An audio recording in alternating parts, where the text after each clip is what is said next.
Franck Ferrand raconte sur Radio Classique.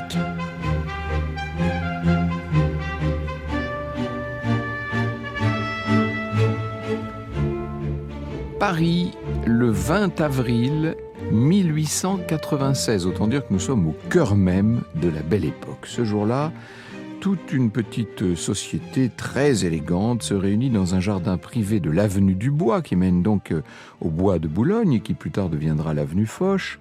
C'est là que l'on aime à se promener dans des landaux, d'où l'on se salue d'une voiture à l'autre. Enfin, c'est la société très élégante qui se promène avenue du Bois, bien sûr. Et il y a là un grand terrain qui a été acheté par un couple l'année précédente et où ce couple en question a bien l'intention de faire bâtir une demeure assez particulière. Je suis en train de vous parler du ménage le plus en vue de Paris à l'époque, puisqu'il s'agit de Boni de Castellane, qui incarne à lui seul ce qu'il y a d'extraordinaire dans le grand monde proustien, si je puis dire, et de son épouse, très riche héritière américaine, Anna Gould, une des plus grandes fortunes du monde. Et il s'agit bien de refléter cette fortune dans le projet qui se dessine, non seulement la fortune de l'une, mais aussi, disons-le, la créativité de l'autre.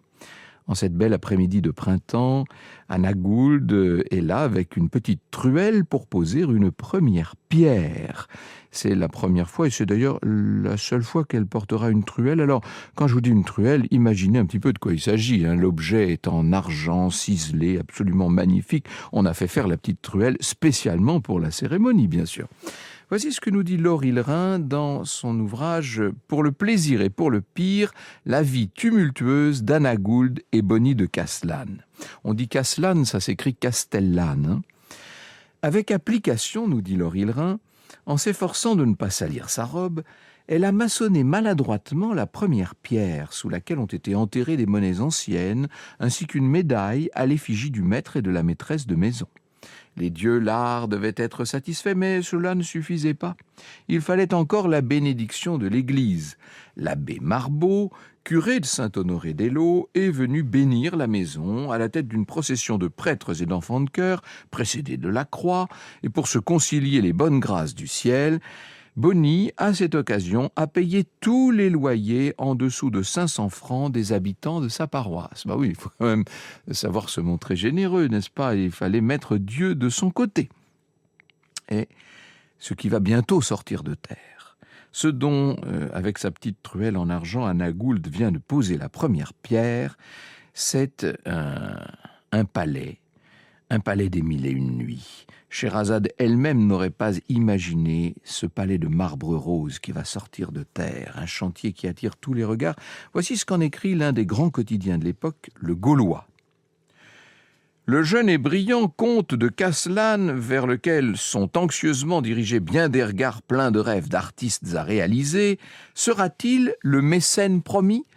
Un collectionneur non content de meubler des galeries reconstituées selon d'antiques plans, avec d'authentiques mobiliers issus de la légitime union du boule femelle avec le boule mâle, mais un Aladin compliqué de louis, une baguette et un sceptre, la féerie et l'histoire, et puisqu'on nous parle de Trianon à propos de l'étage de marbre rose que Paris voit s'édifier en une nuit avec non moins d'étonnement que n'en fit jaser le palais du comte oriental, un vers célèbre méritera-t-il de courir sur son marbre ? Un regard de Louis enfantait des corneilles.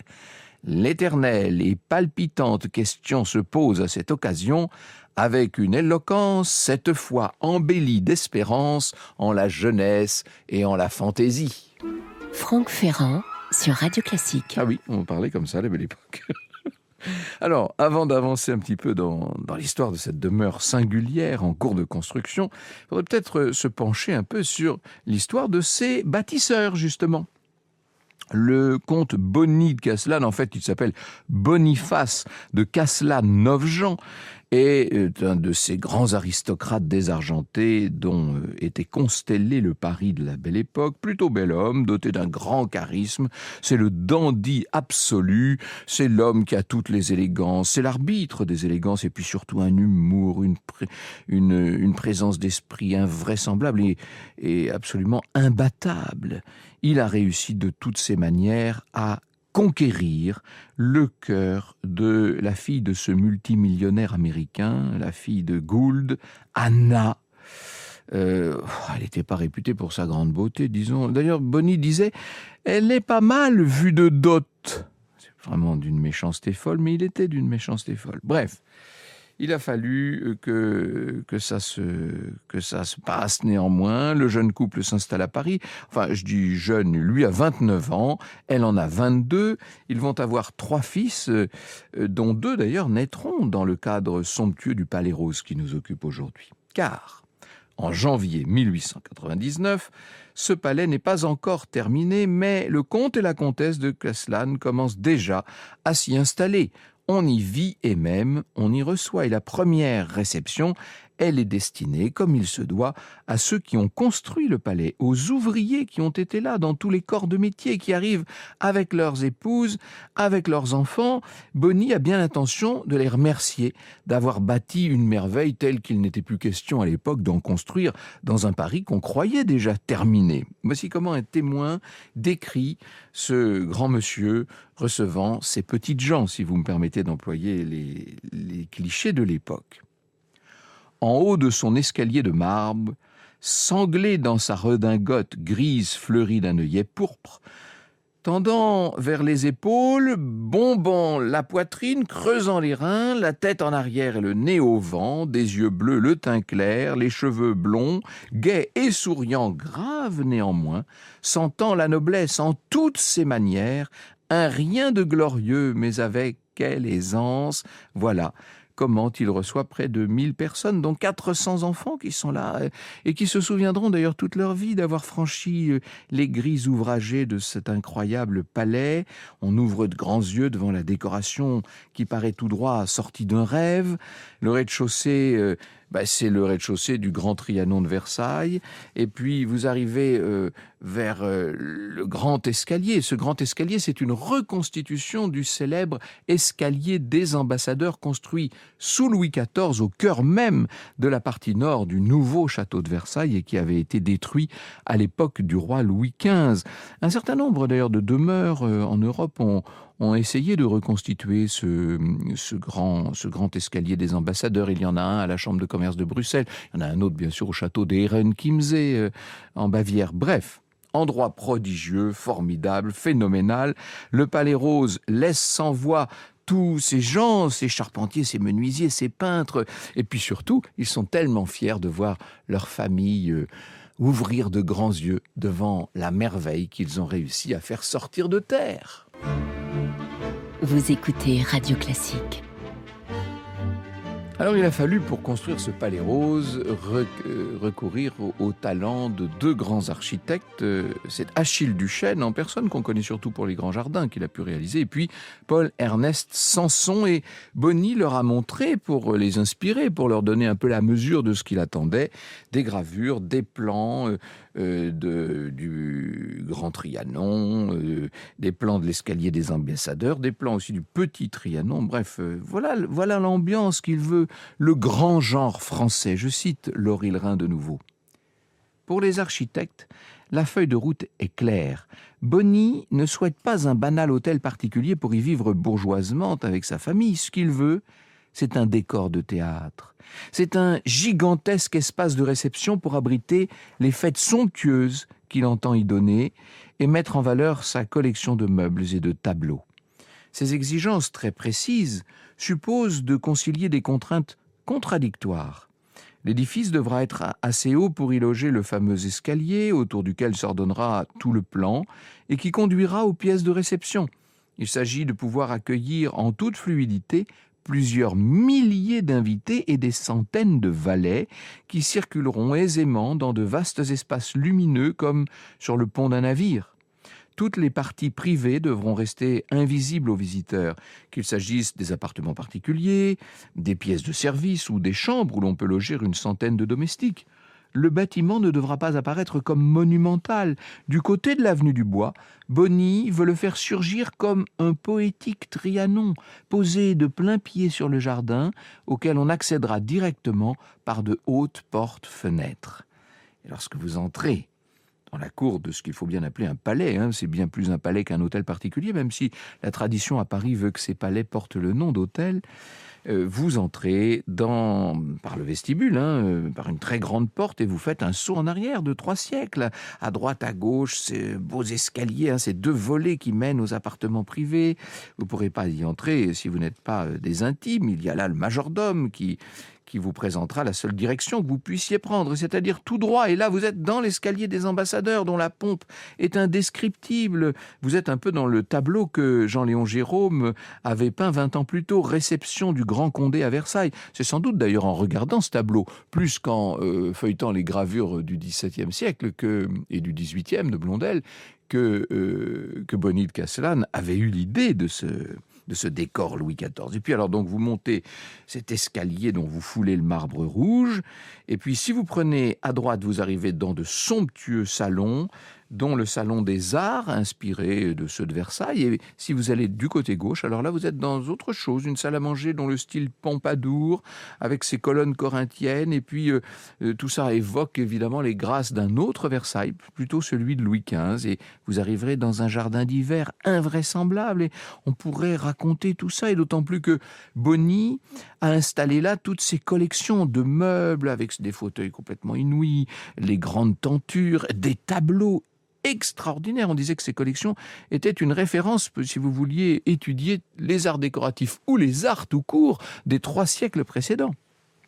Et le jour de la réception, il faut imaginer un personnel qui s'affaire dans tous les sens. Bonny veut qu'on puisse se voir dans le marbre de l'escalier. Il s'amuse aussi à voir les invités glisser sur les marches. Il y a un homme qui assiste à certaines de ces soirées, qui est un ami de Bonny.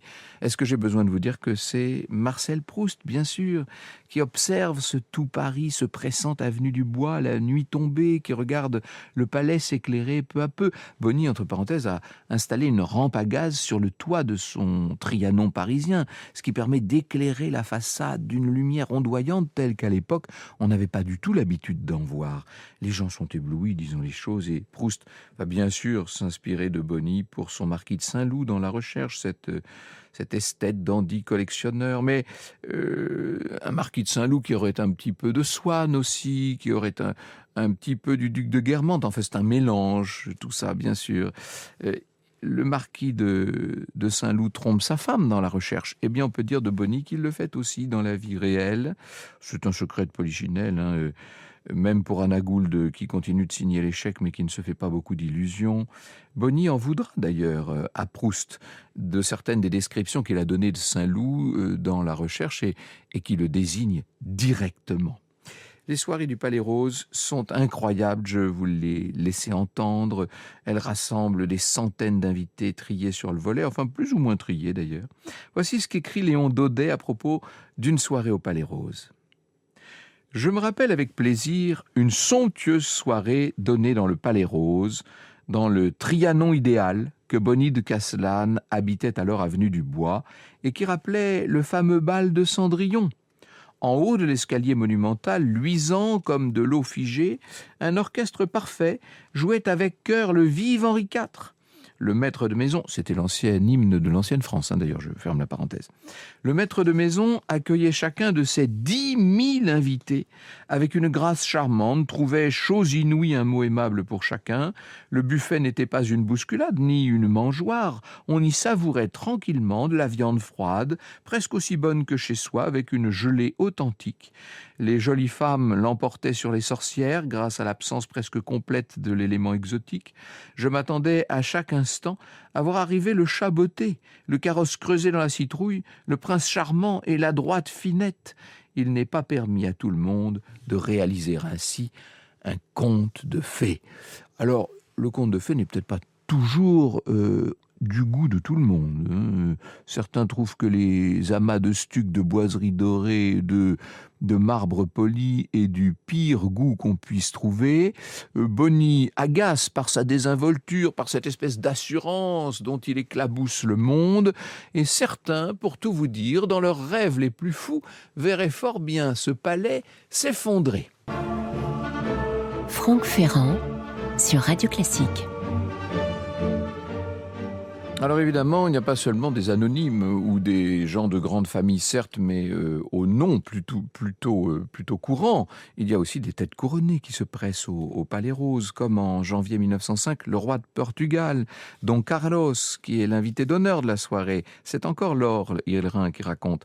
Ce soir-là, un brouillard d'hiver enveloppe Paris et le Trianon nimbé de lumière émerge de la brume comme un songe. Un ruissellement de guirlandes électriques illumine le jardin et la cour d'honneur. À 8h moins le quart, le roi fait son entrée avec 2 aides de camp, salué par une fanfare de trompettes d'argent et de roulements de tambours. Bonny, venu à sa rencontre sur le perron, le conduit vers l'escalier. Sur le palier, Anna le salue avec une gracieuse révérence et gravite à son bras les degrés vers le salon d'honneur, entre une double haie de valets en grande tenue, flambeau d'argent à la main. On passe rapidement à table où le dîner de 11 plats servis par des maîtres d'hôtel portant l'épée au côté comme à la cour de Versailles est expédié en un temps record. Et à 9h30, le roi est dans la salle de spectacle. Il repartira un petit peu après minuit. Et évidemment, toutes les grandes dames qui ont été conviées à sa réception lui font une révérence magnifique. On a presque l'impression qu'on n'est plus sous la Troisième République, hein. Tout semble sourire à Bonny. Ce qu'il ne sait pas, c'est que sa femme commence à en avoir assez de sa double, triple, quadruple vie. Le 26 janvier 1906, Bonny était à la Chambre des députés. Il faut vous dire qu'il est député des Basses-Alpes, comme on dit à l'époque. Et quand il rentre au Palais Rose, en début de soirée, il est surpris de voir qu'il n'y a pas grand-chose. Ce jour-là, sa femme recevait ses amies américaines. Alors, le précepteur vient le voir dans le grand escalier. On dirait vraiment une scène de film, là. Et il apprend que sa femme a quitté le palais plusieurs heures plus tôt dans la journée avec ses mâles et qu'elle a emporté ses 3 fils. Il est stupéfait, Bonny. Il n'aurait jamais imaginé que cette femme-là ait été capable d'une chose pareille. Il saute dans un fiacre, direction l'hôtel Bristol, mais depuis la rue, le directeur lui interdit d'entrer parce que sa femme a demandé à ne plus le revoir. Bonny retourne au Palais Rose et c'est à ce moment-là qu'il découvre une notification d'huissier lui affirmant qu'il doit désormais quitter le palais. Il n'est plus chez lui au Palais Rose. Franck Ferrand sur Radio Classique. C'en est fini des riches heures du duc Bonny, si j'ose dire. La vérité, c'est que c'était un petit peu la fin du Palais Rose lui-même. Anna, après le divorce, va épouser Élie de Talleyrand-Périgord. Elle va faire disparaître toutes les initiales que Bonny avait laissées de lui dans le palais, et elle les fait remplacer par les armes de Talleyrand. Anna vit dans le Palais Rose, mais c'en est fini des grandes fêtes, hein. Elle y vit d'une manière extrêmement sobre. En 1939, elle est veuve à ce moment-là. Elle quitte Paris, elle n'attend pas l'exode, hein. Sous l'occupation, le palais sera le siège du général Stubnagel, vous savez, ce commandant des troupes d'occupation en France. Et après la libération, il servira pour recevoir quelques congrès internationaux. Anna meurt en 1961. Les ayants droit se demandent bien ce qu'ils vont faire de ce gigantesque bâtiment. Quoi faire de ce Palais Rose? Certains voudraient le protéger en l'inscrivant au titre des monuments historiques, comme un site patrimonial remarquable, mais les différentes commissions n'aboutissent pas à grand-chose. Certains avancent qu'il est inutile de conserver une copie du Trianon alors que la France en possède un vrai. Mais en vérité, c'est pas une copie du Trianon, c'était plutôt une sorte de grand pastiche Belle Époque. C'était ça, le Palais Rose en vérité. À la fin des années 60, la ville de Paris refuse d'acheter le palais. Les héritiers vont le vendre à un entrepreneur qui va démonter, comme on fait dans ces cas-là, hein, tout ce qu'il y a de précieux, les belles ferronneries, tout ce qu'on peut trouver, tout ce qu'on peut ramasser dans le palais. Et puis le reste la carcasse, une fois les marbres et les boiseries partis, eh bien, on va la détruire pour construire à la place un grand immeuble extrêmement moderne que j'ai assez bien connu parce que, pour tout vous dire, c'est là qu'habitait à l'époque André Castelot, que connaissent les amoureux d'histoire. Voilà, c'en est fini du Palais Rose, le beau rêve de Bonnie a vécu. Vous écoutez Radio Classique.